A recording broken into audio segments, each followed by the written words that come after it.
Recently played Into the Dead Our Darkest Days for about 3 hours, and at the end of my session, I was left with a question: why? Why was I enjoying this game so much?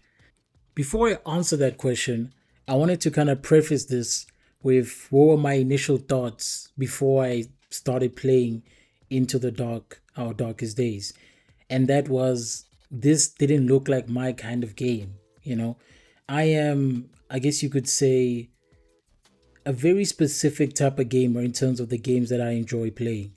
So Into the Dark Our Darkest Days, with how its movement is, right? You can only go left, right, up or down. That to me sounded like a huge red flag, right? So there was only one solution to my conundrum: an investigation, which I conducted live on stream.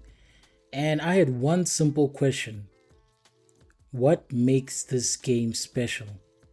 And here's how the investigation went. So the investigation started with the first level I did. And just immediately, I kind of noticed one of the biggest things that you're going to notice when playing this game. The environmental design is on point. Like every one of the levels I played is just a marvel to look at. Like it's just so visually, what's the word? It's like, I don't know, it's like visually enticing or something, right? It's just like it's such a joy to look at. And that was like the first thing that really caught me and really got me kind of like not reminiscing, but almost kind of like getting a piece of the puzzle.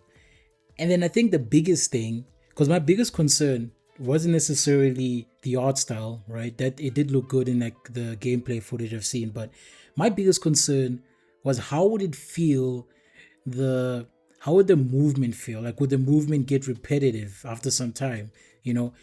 And the answer to that was no, because the devs did something very brilliant, I'll say, with this game, is that each level has like a different feel to it, because the way the devs kind of like designed within this constraint of this limited movement, I feel, is actually insane, right?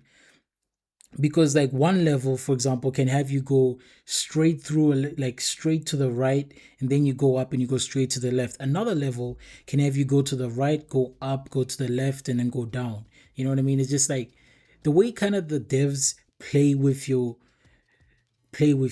and like they never let you go in a straight line. You know what I mean? And I think that's like the most unique, not unique, but that's like what keeps it so fresh, is that it's always like a different direction, to the point where it does kind of feel bigger than it is, right? Because you're never really going straight for too long. And if you are going straight, there's going to be like some sort of a mix, some sort of a twist, you know?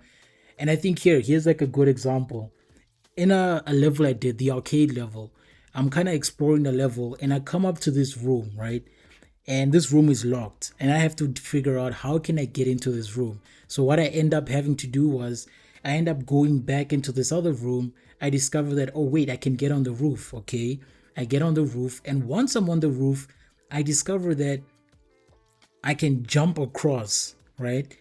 And then once I jump across, I discover that I can go down, and when I go back, right, I look and I see there's a gap that I can jump between. I jump between that gap, and in there's an NPC that I can recruit, right? And that's just, one example of kind of like them kind of making you have to go around. And I think like another thing that kind of makes each level fun and kind of unique is that you get rewarded for exploring in this game. It feels like you get rewarded for fully exploring, because you never know where there's gonna be like a locked something, right? Because you have lockpicks in the game, and that's where you can get some good stuff. You know what I mean? Another example I feel like of like a very fun kind of, not challenge, but kind of movement idea, was I was in this salon, right? Like where you cut your hair and stuff. And I see this locked door, and I have like a same question, like another question, like how do I get into that room? And these are like my favorite type of things in this game. Is like these locked doors that kind of ask the player to find another way around to get into that. Those are kind of like my favorite scenarios. So in this particular, on the saloon one, initially I'm like, okay, maybe I have to go up onto the roof, but no, that's not it. So I'm like, how do I get into here? I go to a window, like no, not a window, but like I'm on the roof, and then I'm climbing down, and I'm like, oh my gosh, wait, I can climb down here, because I didn't even think that I could do that. I climbed down, I open the door, and I can get the loot inside, you know. And I just think it's like stuff like that that just really makes each kind of level feel unique and different, because the devs just know how to vary it up. And I just think, in conclusion, I think what makes Into the Dark or Darkest Days special, or at least for me, and it was obviously only one of the things. There's other stuff that I still getting into because I'm still early on in the game, is just how well they work within the constraint. So if you've looked at this game and felt like, I don't know if this is my style, I would say give it a try. Because I was a doubter, and now I'm a believer. I stream every Sunday. Come on down to the next live investigation. Peace.